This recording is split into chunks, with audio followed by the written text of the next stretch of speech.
स्वागत है आप सभी का। आइए सुनते हैं प्रसिद्ध लेखिका प्रतिभा राय जी की लिखी कहानी मन का पुरुष। पत्थर की दीवार सा दोनों में प्यार था, ठोस अभेद्य प्यार, वह भी दाम्पत्य प्यार, दीर्घ व्यापक, जिधर से भी देखो बड़ा मजबूत, बड़ा दुरुस्त। पति पत्नी को जिसने भी देखा है यही कहा है, रेड़ी का तेल भेड़ का बाल। 45 साल का मधुर दाम्पत्य जीवन है। पति पत्नी में कभी भी मुंह सूखा सूखी नहीं, जब भी देखो हंसी खुशी, मौज मस्ती, कुतूहल। पति निर्मल की ऊंची आवाज कभी किसी ने नहीं सुनी, जब भी सुना है खुशी, उल्लास, रहस्य और हर्षोल्लास भरा स्वर ही सुना है। गुस्सा, खीज, गर्जन तर्जन, हो हल्ला, उनके संसार रूपी आसमान में अमावस का चांद था। जब कभी भी ऊंची आवाज में पत्नी से कुछ कहते, वह बनावटी प्रेम भरा अभिनय होता। कमला का पत्नी रूप जिसने देखा है उसने सोचा है पत्नी नहीं, साक्षात सीता, सावित्री, दमयंती, लक्ष्मी, सरस्वती, पार्वती है। रूप, गुण, सहनशीलता, नम्रता, अतिथि सत्कार, पति भक्ति, प्यार, स्नेह, भला किसमें उन जैसी नारी दिखाई देती है? तकदीर है, तकदीर के सिवा और क्या हो सकता है? कभी कभी पति निर्मल भी पत्नी के एकाग्र प्रेम से गले तक छक कर मुंह खोल कर कह डालते हैं, औरत का जीवन मिला है, तुम में गुस्सा, अहंकार, अभिमान, ईर्ष्या, द्वेष कुछ भी तो नहीं। कभी कभी मुझे संदेह होता है, वाकई तुम औरत हो या नहीं जी? गोधुली आसमान सा चेहरे पर, आंखों में प्रेम का रंग बिखेर कर, होठों पर हंसी का अमृत लगा, कमला कहती, किस पर गुस्सा करूं, किससे ईर्ष्या करूं, किससे वाद विवाद करूं? तुमसे? तुम क्या पराए हो? यदि तुमसे ही वाद विवाद करूंगी तो फिर आखिर जीना तो तुम्हारे ही साथ है, मरूंगी भी तो तुम्हारे ही गोद में सिर रख कर। इस मरने के प्रसंग को लेकर पति पत्नी में सचमुच ही खींचातानी शुरू हो जाती। कौन पहले मरेगा, कौन बाद में मरेगा, इस बात का समाधान नहीं हो पाता।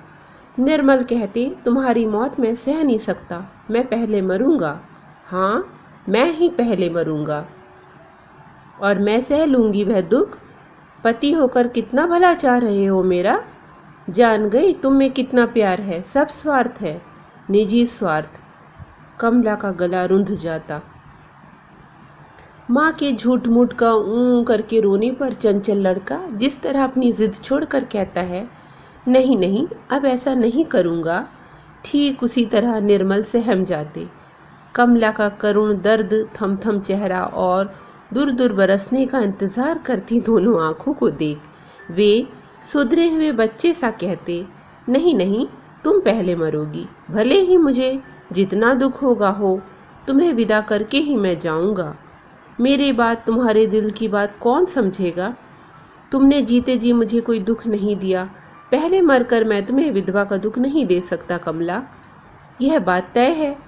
पर तुम्हारे बाद मेरी गाड़ी ज्यादा दिन नहीं खिंचेगी। जब तक जिंदा रहूंगा नरक ही भोगता रहूंगा। तुम्हारे सिवा इस दुनिया में मेरा मन समझने वाला इंसान और कोई नहीं जन्मा, ना ही जन्मेगा। अब सधवा होकर मरने के सुख से, गर्व से उल्लासित होने के बजाय पलकों पर रोके हुए 2 बूंद आंसुओं को गालों पर छोड़ते हुए कमला कहती, वाकई मेरे बाद तुम कैसे रहोगे? कौन संभालेगा तुम्हें?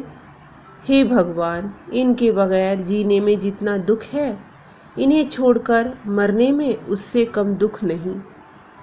मैं क्या करूं? कमला को दिलासा देते हुए निर्मल कहते, हम एक साथ मरेंगे कमला, एक ही चिता में लेटेंगे। मेरा मन कहता है कि इससे भिन्न नहीं होगा। तुम घबराओ मत, तुम्हारी याद मुझे नहीं करनी पड़ेगी, ना ही मेरी याद तुम्हें। कुछ क्षण दोनों एक दूसरे को देखते रहते, फिर फिक से हंस देते एक साथ। अपनी बचकानी हरकत के लिए दोनों खुद ही शर्मा जाते, मानो यमराज ने उनकी जागीर खाई हो जो दोनों को एक साथ बांध कर ले जाएंगे। उम्र बढ़ने के साथ साथ अब मरने की बात कोई नहीं उठाता, पर अंदर ही अंदर मन में खटका बढ़ता रहता। किसे किसका दुख सहने के लिए विधाता दिमाग दौड़ा रहा है, कौन जाने। बच्चे बड़े बड़े हो जाने पर भी पति पत्नी ने अंतरंगता प्यार में कोई आड़ नहीं की। अपनी उम्र के कई अन्य दंपतियों की तरह लोगों को दिखाने के लिए सांसारिक वैराग्य नहीं अपनाया। जवानी और बुढ़ापे के बीच दाम्पत्य प्रेम का कम ज्यादा होना उन्होंने महसूस नहीं किया, बल्कि दोनों ने महसूस किया है कि गर्मी के दिनों का कुआं ऊपर से खुद ब खुद गहरा दिखने सा उम्र बढ़ने के साथ साथ प्यार और गहरा हुआ है। आपस की समझ गाढ़े ओटे दूध की तरह खाटी हुई है। किसी एक की भूल के लिए दूसरे के दिल में कितना तर्क प्रमाण जुट जाता है। बच्चे माँ या बाप की गलती भूले भटके पकड़ ले तो एक दूसरे को बचाने के लिए दोनों एक साथ झपट पड़ते बच्चों पर। सांध्य आकाश में अंधेरा गहरा जाने पर टिमटिम धुंधला तारा बड़ा दिखने की तरह एक के जीवन भर का त्याग, समर्पण, दायित्व, कर्तव्य और निष्ठा दूसरे को बड़ा होकर दिखाई दिए हैं। पोते पोती टुकुर टुकुर चलने लगे हैं, फिर भी पति पत्नी के बिस्तर अलग नहीं हुए। कभी कभी निर्मल चुटकी लेते हुए कहते, हमारी उम्र के बूढ़े बुढ़िया अलग अलग कमरे में सोने लगे हैं। बाहर कमरे में बूढ़े का बिस्तर और पोते पोती को लेकर अंदर कमरे में बुढ़िया का बिस्तर लगने लगा है। एक तरह से अच्छा ही है, बिछड़ने से पहले आदत पड़ चुकी होगी, फिर ज्यादा कष्ट नहीं होगा, क्यों है ना। इसके अलावा बहुएं सोचती होंगी, बुढ़िया इस उम्र में ससुर जी को पल भर नहीं छोड़ती, जब उम्र रही होगी तब ससुर के साथ तो दफ्तर भी जाती होगी। निर्मल हंसने लगते। कमला गंभीर हो कहती, अपनी बचकानी बुद्धि से वे लोग जो कुछ कहते हैं कहे, उम्र होने पर खुद ही समझेंगे। पति पत्नी के प्यार में उठने बैठने में जवानी बुढ़ापे का सवाल नहीं है। शारीरिक संबंध ही पति पत्नी का असली संबंध नहीं है। इन चमड़े से ढकी हड्डियों में भला अब कितनी चंचलता है, लेकिन हड्डियों के सांचे में अनुभव नामक जो एक अदृश्य दर्द है, वह तो जैसा था वैसा ही है। तुम अकेले क्यों सोओगे, आधी रात को प्यास लगेगी, शरीर में दर्द होगा, सिर पैर में फटकन मचेगी, अकेला अकेला लगेगा, कौन पूछेगा यह सब। तुम तो आज तक गोद के बच्चे की तरह आधी रात को बड़बड़ाते हो, बदन में हाथ लगाकर हिलाने पर करवट बदल कर सो जाते हो। जीने को जो भी चंद दिन बचे हैं इसी तरह तुम्हारी देखभाल करती रहूंगी। आंखें मूंद जाने पर क्या होगा, कौन आएगा देखने। मुझे तो रह रहकर तुम्हारी ही चिंता सताती है। वाकई मृत्युशैया पर पड़ी कमला बेटी बेटा पोते पोती की चिंता से परेशान नहीं हुई। उनके बाद निर्मल जितने दिनों तक जिएंगे उनके दिन कैसे अच्छी तरह कटेंगे, बस इसी चिंता से दुबली हो गई है।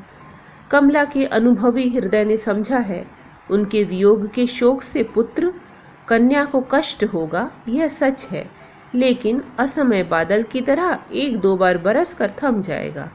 आसमान में भिन्न भिन्न ऋतुओं के प्रकाश, अंधकार, मौसमी प्रवाह के खेलों के बीच शोक के प्रवाहमान बादल स्वाभाविक रूप से छट जाएंगे, किंतु निर्मल के आकाश में बुढ़ापे और कमला की मृत्यु, शोक की ऋतुओं के सिवा अन्य ऋतु प्रवाह की हवा, ठंड ओस मलय नहीं आएगी। इसीलिए वे शोक भूलकर सहज मनुष्य की तरह जी लेंगे। कमला को विश्वास नहीं होता। मौत से जूझते हुए भी कमला पति को गोद के बच्चे की तरह संभालती थी। उन्हें अपने मरने का दुख नहीं था। अपनी अनुपस्थिति में पति की हालत क्या होगी, उस दुख को वे मृत्यु की पीड़ा के साथ मिलाकर अविरल छटपटाती थी। हर वक्त बेटे बहू पोते पोती को समझाती थी। पिताजी का हालचाल पूछते रहना, उन्हें दुख मत देना। जिंदगी भर वे नहीं जान पाए कि दुख लापरवाही क्या है। इस उम्र में सहसा जरा सी भी लापरवाही का एहसास होने पर उन्हें बहुत दुख होगा। कष्ट और पीड़ा से बहुत डरते हैं तुम्हारे पिताजी। मैंने तुम लोगों की जितनी देखभाल की है, तुम्हारे पिता की उससे अधिक देखभाल की है। जीवन भर मेरे बाद कहीं उन्हें मेरा अभाव न खटके।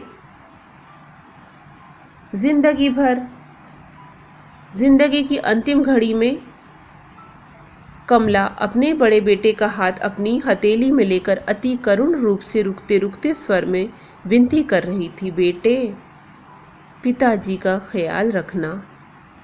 कमला की मृत्यु स्वाभाविक थी। प्राप्ताइयों में भरा पूरा संसार फैलाकर वे चली गई। दुनिया का यह निष्ठुर नियम एक न एक दिन सबको मान लेना पड़ता है। सगे संबंधियों को यह धक्का सहना पड़ता है, संभालना पड़ता है। लेकिन निर्मल बिल्कुल नासमझ बच्चे की तरह पागल से हो गए पत्नी शोक में। जीवन भर पान से लेकर चश्मा ढूंढने तक, दवा से लेकर सेवा तक सबके लिए वे कमल कमला नाम जपते थे। कमल के मरने के बाद वे कमला नाम का जाप और अधिक करने लगे। कमला ऐसे खाना पकाती थी, ऐसे परोसती थी, ऐसे बिस्तर लगाती थी, ऐसे पैर दबाती थी, ऐसे हंसती थी, बैठती थी, बातें किया करती थी इत्यादि जपने लगे। सबके हर काम से वे कमला का प्रसंग छेड़कर तुलना करने लग जाते। बेटा बहू पोता पोती कमला के काम करने के तरीके का अनुकरण करके पिताजी के मन से माँ का शोक कम करने की जितनी भी कोशिश करते, निर्मल का शोक का बोझ उतना ही बढ़ता जाता। बहुएं हर काम खूब संभाल कर सावधानी पूर्वक करती, फिर भी निर्मल उनके काम की तुलना कमला से करते तो बहुएं हार जाती। तुम्हारी सास के हाथ जैसा नहीं बन पाया खाना, उनका पैर दबाना बिल्कुल न्यारा था, तुम लोगों का हाथ वैसा नहीं है, इत्यादि इत्यादि बकर बकर करते रहते दिन भर। खाना पीना सोना उठना बैठना सब बिगड़ गया। कमला के बिस्तर लगा देने पर उन्हें जैसी नींद आती थी वैसी नींद भी अब कहाँ। कमला की चूड़ियाँ, चश्मा, साड़ी, ब्लाउज, पेन, कंघी, सिंदूर, काम में आने वाली तमाम चीजों को रोजाना हाथ लगा लगा कर छुआ करते थे निर्मल। पोंछ पोंछ कर करीने से रखते थे, मानो वे कमला को छू रहे हैं, उनके होने का एहसास कर रहे हों हर चीज में। बुढ़ऊ दिन प्रतिदिन कमजोर होने लगे। जिस दिन से कमला मरी है उनके चेहरे पर किसी ने मुस्कुराहट नहीं देखी। कमला प्रसंग के सिवा अन्य कोई बात किसी ने उनसे नहीं सुनी। पत्नी शोक से जर्जर निर्मल खुद मृत्यु यंत्रणा भोग ही रहे थे। बेटे बहू अन्य सभी को अशेष यंत्रणा में डाल रहे थे। सुबह से शाम तक कमला के गुणों का बखान कर करके बहू बेटे सगे संबंधियों को खिजा देते थे। कोई मित्र आकर यदि निर्मल का पत्नी शोक कम करने के लिए कमला के अलावा कोई दूसरा प्रसंग छेड़कर उनका मनोरंजन करने का प्रयास करता तो निर्मल किसी न किसी बात की लीक पकड़कर कमला तक पहुंच ही जाते थे। अंत में कमला के बारे में सुनते सुनते वे मित्र उकता कर लौट जाने को बाध्य होते। निर्मल का अगाध पत्नी प्रेम सबको मालूम था, परंतु वह प्रेम उनके जीवन के अंतिम हिस्से को इतना यंत्रणामय कर देगा, यह बात किसी ने सोची तक नहीं थी। मानो निर्मल के सारे जीवन का सुख आज अभिशाप में बदल चुका है। कमला को मरे 3 महीने हो चुके हैं। अब निर्मल कमला का बक्सा झाड़ झूड़ कर उनके कपड़े सोना गहना सब सजा संभाल कर रखते हैं, मानो कमला मायके गई है, लौट आएगी। कमला के पूरे जीवन के दौरान निर्मल ने कभी भी कमला की निजी चीजों पर कोई अधिकार नहीं जताया। सब कुछ छोड़ दिया था कमला पर। कमला के शोक आनंद रुचि पर निर्मल की कोई बंदिश नहीं थी। कमला की जमा पूंजी से भी निर्मल का कोई सरोकार नहीं था। वे जानते थे कि कमला कभी फिजूल खर्च नहीं थी, ना ही कंजूस। रुपया रुपया की रट लगाकर किसी भी दिन निर्मल के जीवन को असह नहीं किया था।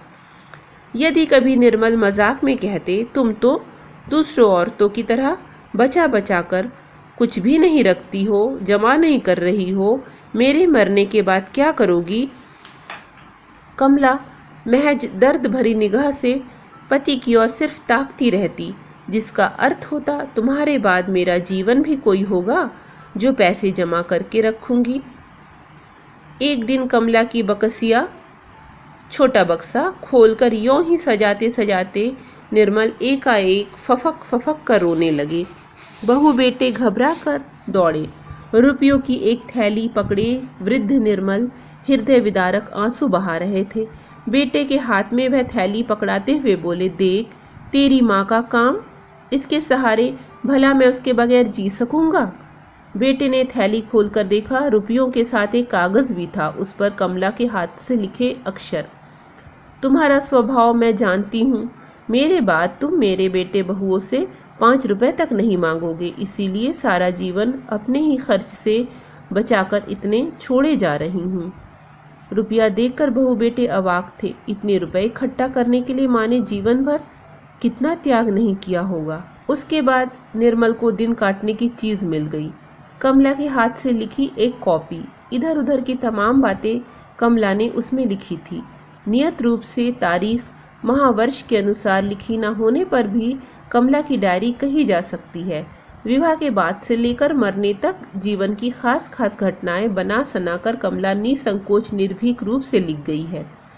बच्चों का जन्म, उनका लालन पालन, शिक्षा, विवाह, पोते पोतियों का जन्म इत्यादि कुछ भी नहीं छोड़ा था।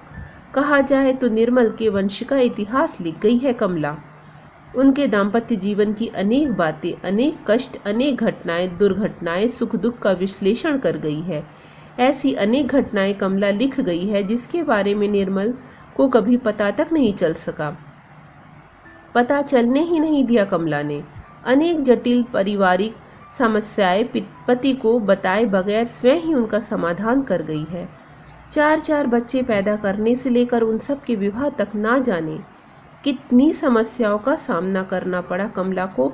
उनमें से अनेक घटनाएं निर्मल तक नहीं पहुंची। ऐसी अनेक घटनाएं हैं जिनमें निर्मल के पितृ हृदय को ठेस पहुंचती, रक्तचाप बढ़ जाता, हृदय तंत्र को बिगाड़ जाती। परंतु कमला सारी बातें अपने आंचल में छुपाकर भले ही उस आग से झुलसी हो, लेकिन पति को उस आग की आंच तक नहीं लगने दी।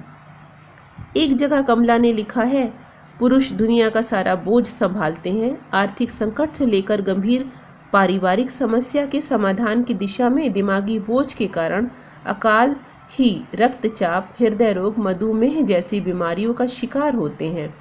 हमारे देश की पत्नियां आश्रित बेल की तरह पति के सहारे महज जिंदा ही नहीं रहती, तमाम पारिवारिक समस्याओं को और बढ़ाकर पतियों का खून चूसती हैं। सिर्फ बच्चे पैदा करना और खाना बनाने के सिवा अन्य कोई महत्वपूर्ण काम उनके जिम्मेदारी के दायरे में नहीं है।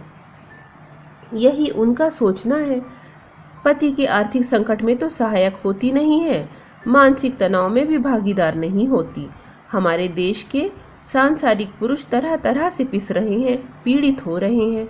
सब कुछ होते हुए भी दिवालिया हैं, सगे संबंधियों के बावजूद अकेले हैं। मैं अपने पति को ऐसे दुख में नहीं डालना चाहती। डायरी पढ़ते हुए वृद्ध की कठोरगत आंखों से झरझर आंसू झर रहे थे।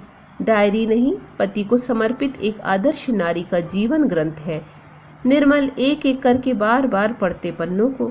उनकी जिंदगी में घटी अनेक अदृश्य घटनाएं उन्हें नए रूप में दिख रही थी। कमला धीरे धीरे देवी बनती जाती और वृद्ध निर्मल का पत्नी शोक दिन प्रतिदिन नियंत्रण से बाहर होता जाता। निर्मल शोक भरे स्वर में सबसे कहते, कमला इंसान नहीं थी, देवी थी। शाप पाकर मर्त्यलोक में जन्मी थी। वह स्वर्ग चली गई।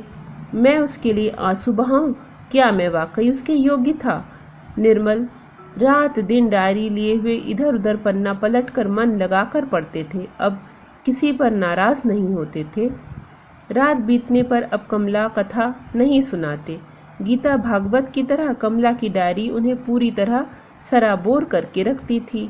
बेटे बहू सगे संबंधी से कहते, अच्छा हुआ, खूब अच्छा हुआ।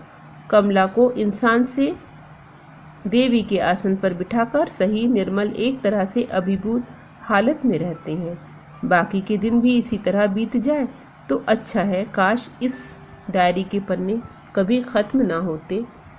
लेकिन एक दिन कमला की बकसिया छोटा बक्सा खोलकर यों ही सजाते सजाते निर्मल एकाएक फफक फफक कर रोने लगे। बहू बेटे घबरा कर दौड़े। रुपयों की एक थैली पकड़े वृद्ध निर्मल हृदय विदारक आंसू बहा रहे थे। बेटे के हाथ में वह थैली पकड़ाते हुए बोले, देख तेरी माँ का काम, इसके सहारे भला मैं उसके बगैर जी सकूंगा? बेटे ने थैली खोलकर देखा। रुपयों के साथ एक कागज भी था। उस पर कमला के हाथ से लिखे अक्षर। तुम्हारा स्वभाव मैं जानती हूँ, मेरे बाद तुम बेटे बहू से 5 रुपए तक नहीं मांगोगे, इसीलिए सारा जीवन अपने ही खर्च से बचाकर इतने छोड़े जा रही हूँ। रुपया देखकर बेटे बहू अवाक थे। इतने रुपया इकट्ठा करने के लिए माँ ने जीवन भर कितना त्याग नहीं किया होगा। उसके बाद निर्मल को दिन काटने की चीज मिल गई थी। कमला के हाथ से लिखी एक कॉपी। इधर उधर की तमाम बातें कमला ने उसमें लिखी थी। नियत रूप से तारीख माह वर्ष के अनुसार लिखी न होने पर भी कमला की डायरी कही जा सकती थी। विवाह के बाद से लेकर मरने तक जीवन की खास खास घटनाएं बना सना कर कमला निसंकोच निर्भीक रूप से लिख गई है। बच्चों का जन्म, उनका लालन पालन, शिक्षा, विवाह, पोते पोतियों का जन्म इत्यादि कुछ भी नहीं छोड़ा था। कहा जाए तो निर्मल के वंश का इतिहास लिख गई है कमला। उनके दाम्पत्य जीवन की अनेक बातें, अनेक कष्ट, अनेक घटनाएं, दुर्घटनाएं, सुख दुख का विश्लेषण कर गई है। ऐसी अनेक घटनाएं कमला लिख गई है जिसके बारे में निर्मल को कभी पता तक नहीं चल सका। पता चलने ही नहीं दिया कमला ने। अनेक जटिल पारिवारिक समस्याएं पति को बताए बगैर स्वयं ही उनका समाधान कर गई है। 4 बच्चे पैदा करने से लेकर उन सब के विवाह तक ना जाने कितनी समस्याओं का सामना करना पड़ा है कमला को। उनमें से अनेक घटनाएं निर्मल तक नहीं पहुंची हैं। ऐसी अनेक घटनाएं हैं जिनमें निर्मल के पितृ हृदय को ठेस पहुंचती, रक्तचाप बढ़ जाता, हृदय तंत्र को बिगाड़ जाती, परंतु कमला सारी बातें अपने आंचल में छुपाकर भले ही खुद उस आग में झुलसी हो, लेकिन पति को उस आग की आंच तक लगने नहीं दी। एक जगह कमला ने लिखा है, पुरुष दुनिया का सारा बोझ संभालते हैं। आर्थिक संकट से लेकर गंभीर पारिवारिक समस्या के समाधान की दिशा में दिमागी बोझ के कारण अकाल ही रक्तचाप, हृदय रोग, मधुमेह जैसी बीमारियों का शिकार होते हैं। हमारे देश की पत्नियां आश्रित बेल की तरह पति के सहारे महज जिंदा ही नहीं रहती, तमाम पारिवारिक समस्याओं को और बढ़ाकर पतियों का खून चूसती हैं।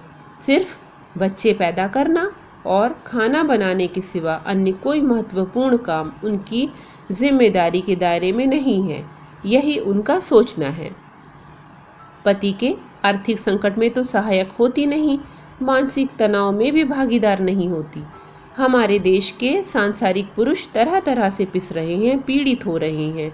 सब कुछ होते हुए भी दिवालियां हैं, सगे संबंधियों के बावजूद अकेले हैं।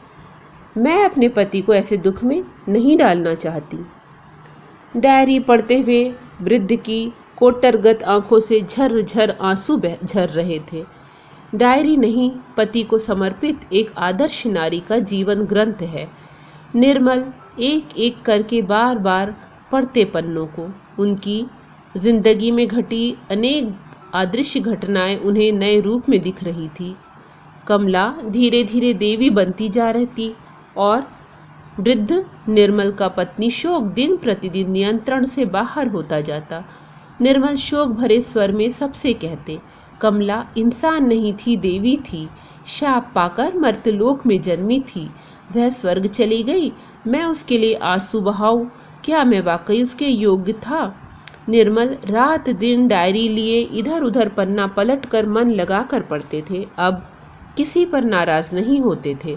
रात बीतने पर अब कमला कथा नहीं सुनाते। गीता भागवत की तरह कमला की डायरी उन्हें पूरी तरह सराबोर करके रखती थी। बेटे बहू सगे संबंधी कहते, अच्छा हुआ, खूब अच्छा हुआ। कमला को इंसान से देवी के आसन पर बिठाकर ही सही, निर्मल एक तरह से अभिभूत हालत में रहते हैं। बाकी के दिन भी इसी तरह बीत जाए तो अच्छा है। काश इस डायरी के पन्ने कभी खत्म ना होते। लेकिन एक दिन सहसा कमला की डायरी का अंतिम पृष्ठ आ गया। कमला के मरने के कुछ ही दिन पहले लिखा गया था। अंतिम पृष्ठ पढ़ने के बाद निर्मल के भाव भंगिमा, भाषा, व्यवहार, शोक का हाव भाव, कहा जाए तो संपूर्ण व्यक्तित्व ही बदल गया। उन्होंने वह डायरी दूर फेंक दी। कमला की रोजमर्रा के प्रयोग में आने वाली चीजें जो उन्होंने यादों का सहारा समझ सजा संवार कर रखी थी, तोड़ फोड़ कर इधर उधर बिखेर दी। कमला की तस्वीर फाड़कर टुकड़े टुकड़े कर दी। चिल्लाते हुए बोलने लगे, सब झूठ है, सब माया है। पत्नी, बच्चे, परिवार, स्नेह, प्रेम, सारे रिश्ते दिखावा है, नाटक है। मनुष्य क्यों उस झूठी माया में उलझकर इतना कष्ट भोगता है? दिखावे को सच समझकर इस तरह रटता रहता है। वाकई मैं कितना नासमझ और मूर्ख हूँ। नाहक ही जिंदगी के बाकी दिनों की हत्या करने वाला था। मैं किसी का पति नहीं, मेरी कोई पत्नी नहीं। मैं अकेला हूँ, अकेला आया हूँ, अकेला जाऊंगा। छी कमला, मैं तुमसे घृणा करता हूँ। सारी जिंदगी मुझे एक भेड़ बनाए रखकर अभिनय करके चली गई। आज से तुम मेरी कुछ नहीं हो। अब से मैं हंसूंगा, खुशियां मनाऊंगा। बाकी की जिंदगी स्वतंत्र आदमी बनकर जीऊंगा। निर्मल हंसे, प्रफुल्लित हुए। पोते पोतियों, बहू बेटियों के साथ आनंद खुशी मनाकर घर को सिर पर उठा लिया। कमला की बात छिड़ते ही खींच उठते, कहते जो मर गया सो गया, भला उसे याद कर करके सब क्यों मरे। निर्मल की इस तरह की चपल प्रगल्भता एक और खतरा बन गई थी। बेटे बहू ने सहमते हुए डायरी उठाकर उसका अंतिम पृष्ठ पढ़ा। कमला ने लिखा था, मेरे पति जैसा सरल, निर्मोही, अच्छा इंसान आजकल पाना मुश्किल है। उन्होंने मुझ पर दुनिया भर की सुख सुविधाएं उड़ेल दी। अपनी क्षमता के मुताबिक उन्होंने मुझे क्या कुछ नहीं दिया। फिर भी अगले जन्म में मैं उन्हें पति के रूप में नहीं पाना चाहती, बेटे के रूप में पाना चाहती हूँ। जिंदगी भर मैं उन्हें संतान का स्नेह ही देती आई हूँ और उसी से वे पूरी तरह संतुष्ट हैं। उनमें कोई कमी नहीं है, पर सब कुछ पाने के बावजूद कुछ भी ना पाए होने की व्यथा अंदर से बार बार मेरे मन को कचोटती है, क्योंकि मेरे पति सब कुछ थे, पर वे मेरे कल्पना के आदमी, मेरे मन के पुरुष नहीं थे। शायद निर्मल के कोई मित्र आए हुए थे। उस कमरे से निर्मल की उत्ताल हंसी मजाक का स्वर बहु बेटों के कानों में हृदय विदारक पीड़ा के आर्तनाद की तरह सुनाई दे रहा था। कमला के जीवन के अंतिम पृष्ठ ने निर्मल के बाकी जीवन को सुख में डुबोया था या उनके सारे जीवन के सुख को शोक में बदल दिया था। यह बात दुनियादारी से बेखबर बहु बेटों के दिमाग में घुस नहीं पा रही थी। ये थी कहानी मन का पुरुष का प्रस्तुतिकरण। अगर आपको पसंद आई हो तो लाइक कर दीजिएगा, चैनल पर नए हो तो सब्सक्राइब कर लीजिएगा। धन्यवाद।